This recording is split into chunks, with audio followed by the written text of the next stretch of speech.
Darryl, Melody reminded me during the break that I have not asked you about your background.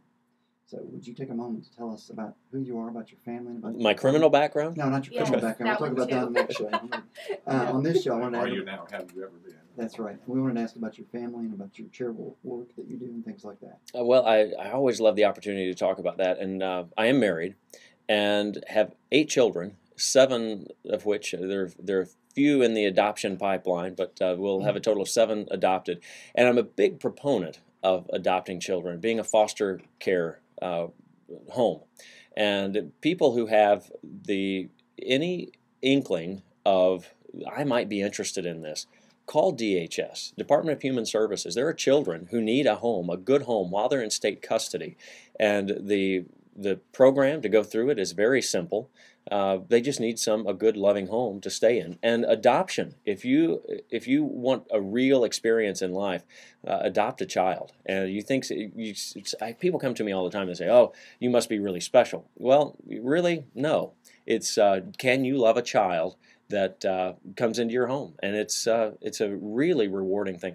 If you don't have time for adoption, get involved with CASA, Court-Appointed Special Advocates. That's TulsaCASA.org. And that is speaking for a child in court. And if you could imagine being in state's custody, I mean, I'm intimidated by court. Right. What would a child feel like? The direction of their life is changing. The judge has to make decisions based on a limited amount of information, and they depend on volunteers who are sanctioned by the court to say, I've talked to the teacher, I've talked to the parents and the foster parents and the child. This is what I think is best for the child. And judges like CASA volunteers because they're bringing a human perspective to all this paperwork. TulsaCASA.org. And on the educational front, junior achievement. You wonder what's going to come out of the future of our children. It's going to be a lot better and a lot brighter if we'll volunteer our time to teach them economics and how the economics of life in our school systems. They need our experience. It only takes a few hours a week to change an entire generation.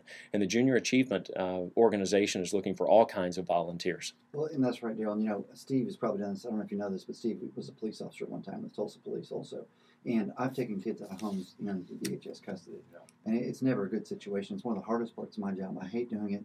Only do it when I have to. And I think any police officer feels that way. I'll tell you what, I was in shootings and chases and all the exciting stuff, but I will tell you the most heartbreaking thing I ever did was have to take a child out of somebody's arms and turn them over to the state. It almost haunted me. Actually. Right, and because we know they're not going to a better place necessarily with DHS. We know that it's not, I mean, it is a better place than being in their home usually, but it's not in terms of being a foster home. There are two things that can happen. They can be taken out of a very traumatic circumstance, in which case they need to be in someplace better than a shelter, and you could be that loving home. There are other times when we've taken children that belonged back with their families, and there was nothing greater than to see that family say, I'm so glad you were a foster parent to take care of my child until I got it back. Well, and I can tell you that when the police get involved and we're taking a child out of a home, it has to be pretty dire circumstances, because we don't just walk in and grab kids out of homes. We don't ever do that. We don't ever want to take a child into state's custody if it can be avoided. By almost any means we can avoid it. We'll call relatives, family members. If we stop somebody on the side of the road and they have to go to jail for some reason, we call everybody and their brother to come get them. We don't want to take them to state's custody. We don't want to put the kid into that and put them through that experience. We try to avoid that at all costs. And I think wouldn't you say all officers feel that way? Absolutely. I mean, it's just you just hate dealing with those types of issues. One, because it's sad at the moment. Right. From a long-term standpoint, you know, when I was a policeman, I didn't want kids being afraid of me. And now you've made them afraid of you. And, of course, the parents are going to trash you from now on, and all cops from now on, you know. So it's not just what's going on right there. It's really a life-impacting situation. Yeah, it was tough to deal with. Absolutely. And I was adopted myself by my parents, Darryl, so I know exactly where they're coming from there and where you're coming from with that.